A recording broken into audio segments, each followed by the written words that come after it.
لکه منصور د دار په سر مې محبت تیر شي ستا د رقیب څنګ کې لیدل په ما قیامت تیر شي څوک چې د خپل جنت دپاره د بل وینې توی کړي قسم که دا سړی پخوا هم د جنت تیر شي. ډېره مننه کوم د راز محمد د سالار صاحب نظم ویمه د نظم نه وړاندې نظم سره تړلي یو دوه شعره چې په دې ټول چم کې بدنام یم تومتي یم په دې ټول چم کې بدنام یم تومتي یم د غربت لمبو وهلی یم سخي یم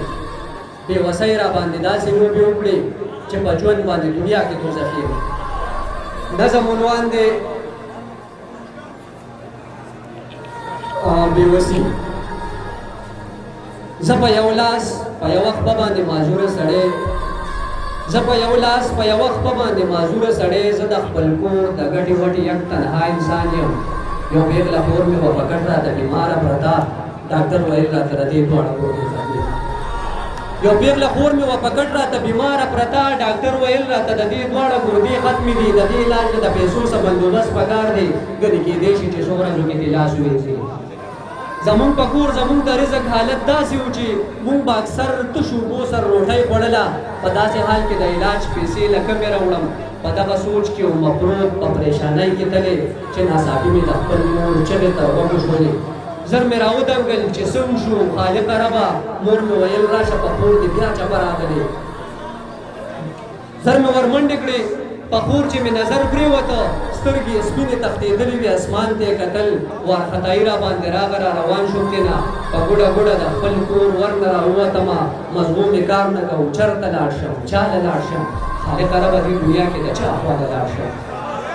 بیا مې د خپل کلي د خان حجرې ته منډې کړلې مننه بیا مې د خپل کلي د خان حجرې ته ور منډې کړلې خو چې ور ورسېدم ښه وه نو خانجي په ځای و سپي ځوړندې مې په کټ کې تکیا وهلې خوا کې دوه درې ټوپک ماره ورسره هم ولاړو زه سا نیولې وارخطا ورته ور ورسېدم لاندې په ځمکه د خانجي په پښو کې کېناستمه خپې مې زورګوټله شروع کړه بیا مې دومره وویل خور مې د مرګ په حال پرته ده څه پیسې پکار دي. یوه مضبوطه لته یې راکړه لرې وویشتمه په څو قدمه خړو خاورو کې نسکور پرېوتم کټ نه راپاڅېده په ښه ترخو الفاظ یې ووي که مشکل ستاسو د پیسو نه بغیر بل څه نه وي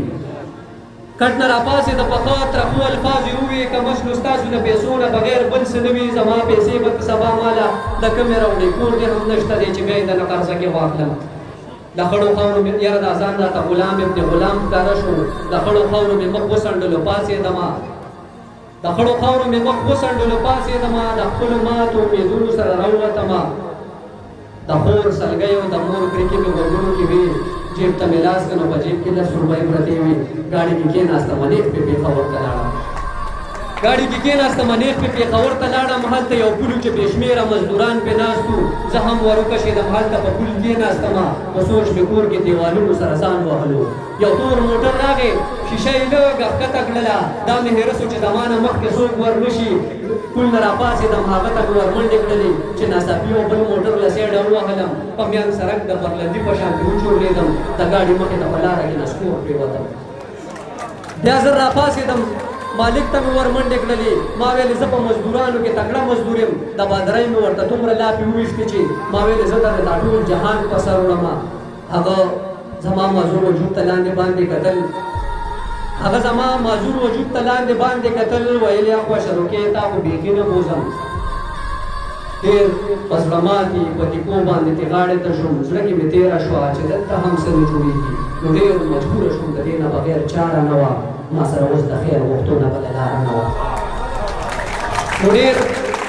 مجبوره شوم د دې نه بغیر چاره نه وه ما سره اوس د خیر غوښتو نه بله لاره نه وه په ډېره یره په مزه مزه یو کس ته لاړم ما ویل معذوره یم د خدای په نامه څه خو راکړه خدای دې خوشحاله کړي زمونې راته لاس کې کېښه هغه مې پرېښود بیا بل له لاړم تر مازدیګره مې خیر وغوښته د سوال مې وکړو ور پرې واته و چې خپل کور ته راغلم څه وګورمه زمونږ په کور کې یو ماتم یوه غوغا جوړه وه مور مې رامنډې کړې په مخ یې 2 څپېړې راکړې